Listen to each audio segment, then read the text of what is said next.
The hatchling had been logged as unclaimed cargo. That was the exact phrase on the customs transfer slip, item 7 of 14 biological draconic subclassification, unclaimed. Someone had listed its weight as 4 kilos and its condition as marginal, which was bureaucrat shorthand for alive but barely. They'd set the crate on my processing dock and left without signing the secondary form. I didn't chase them. I had other dragons to feed. I am Cessa Vorn. I hold a Class C Relic and Fauna Preservation license from the Sealith Station Regulatory Board, which is a long way of saying that I run a mid-tier holding depot on the outer freight ring, and that anything draconic that passes through Sealith without a registered owner eventually ends up with me. It is not a glamorous posting. The work smells of mineral paste and dried membrane, and the particular vinegar note that deep violet hatchlings put out when they are frightened. I have been doing it for 22 years. I opened the crate with a pry bar in one gloved hand. The hatchling was wedged into the rear corner, wing joint swollen on the right side, scales still bearing the dull gray of dehydration. It was not crying. It had, I suspected, already cried itself out somewhere between its point of origin and my dock. It looked at me with the flat, evaluating stillness that very young dragons use when they have decided not to spend energy on fear. I pulled on my second glove, reached in slowly and lifted it out. It weighed closer to 3 kilos than 4. The right wing hung wrong, not broken, but the joint had been stressed, probably from being packed without padding. I carried it to the care bench, got the hydration line set up, and worked the mineral paste spreader along its dorsal ridge while it held itself rigid in the way hatchlings do when they want to accept help but haven't yet decided to trust.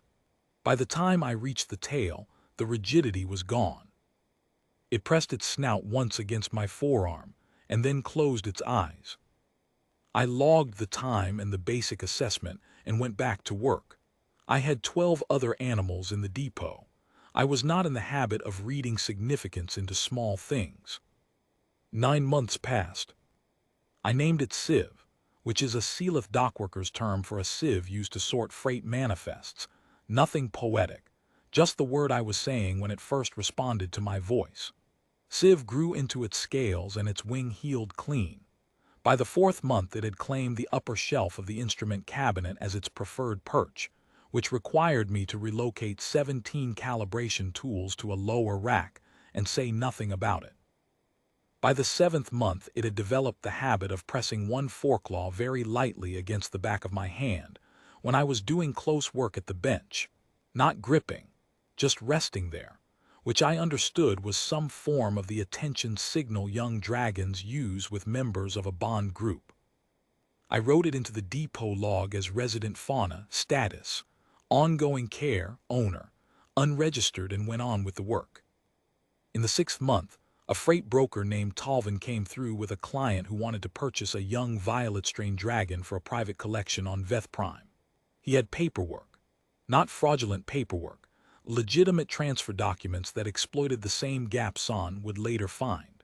No registered owner on record meant the animal could be transferred under a private acquisition clause if the current custodian declined to contest it within 72 hours. Talvin was polite about it. He said he understood I had a care investment and offered to pay me 200 credits for the inconvenience. I told him I would need to review the acquisition clause. I reviewed it for 71 hours and 58 minutes, the time required to confirm, line by line, that a private acquisition cannot be executed while an active welfare log is flagged as unresolved with the station's Biological Oversight Office. I had filed the welfare flag at intake and had never closed it, because the animal was still in my care and welfare flags stay open until care is concluded. Standard practice. 22 years of it. Talvin left.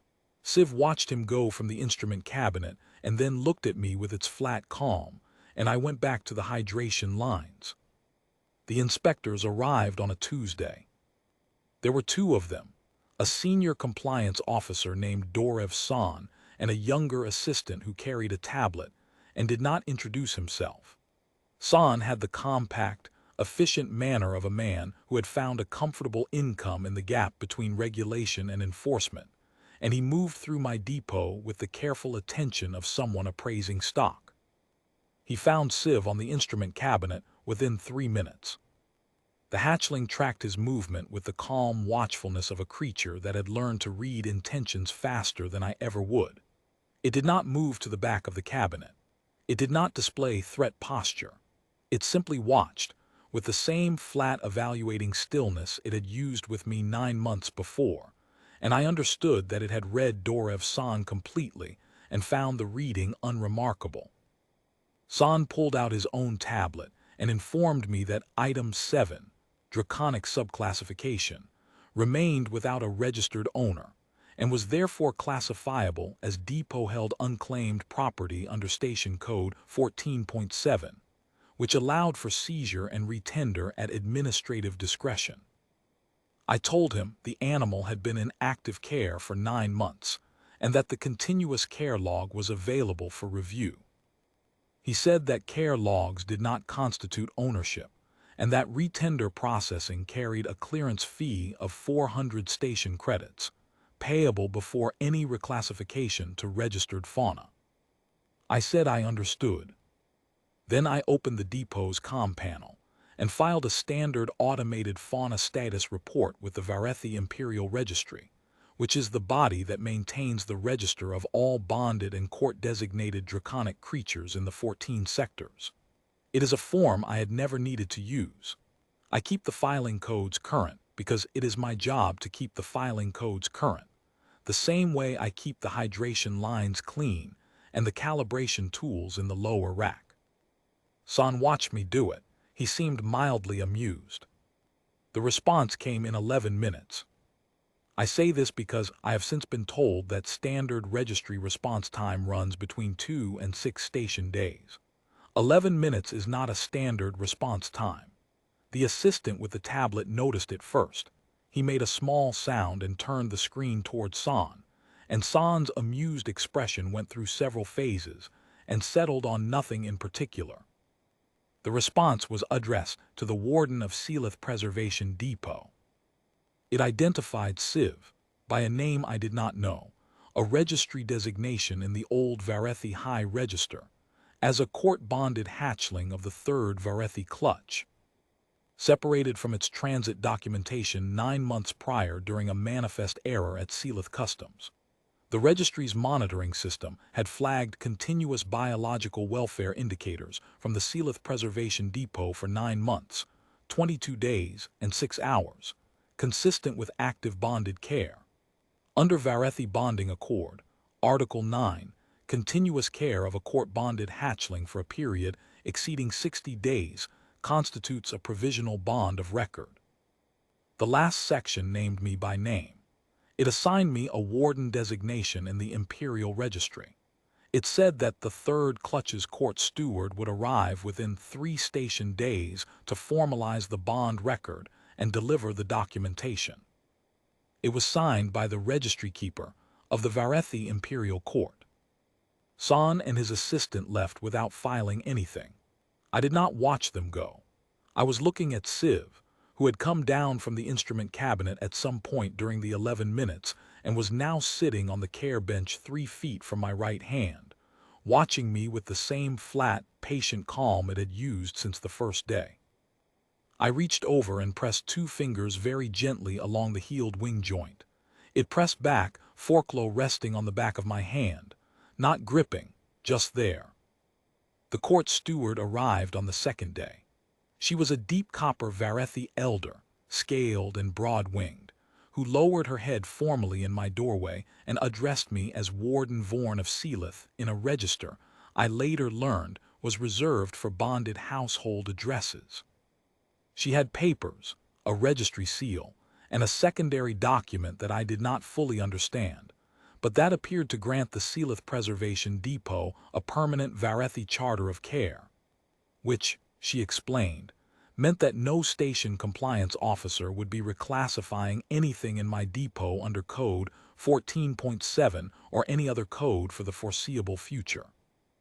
I thanked her and offered her water, which is what I have to offer. She accepted, which I did not expect. Before she left, she told me that the third clutch had lost Civ's transit slip in a manifest error, and had been monitoring welfare indicators across 74 freight stations for 9 months, 2 weeks and 4 days, waiting to see which depot the hatchling chose to stay in. I thought about that for a while after she was gone. The hatchling had been free of the crate since the 3rd week. My depot has 3 exits and no restraints rated for a mobile hatchling. Civ had chosen the instrument cabinet. Civ had chosen the care bench. Civ had chosen the particular habit of resting one foreclaw against the back of my hand while I worked. I updated the depot log. Resident fauna, Civ, status, bonded, owner, registered, Warden C. Vorn, Sealith Preservation Depot, Varethi Charter of Care. Then I relocated 2 calibration tools that had somehow migrated back to the upper shelf, and I went on with the work.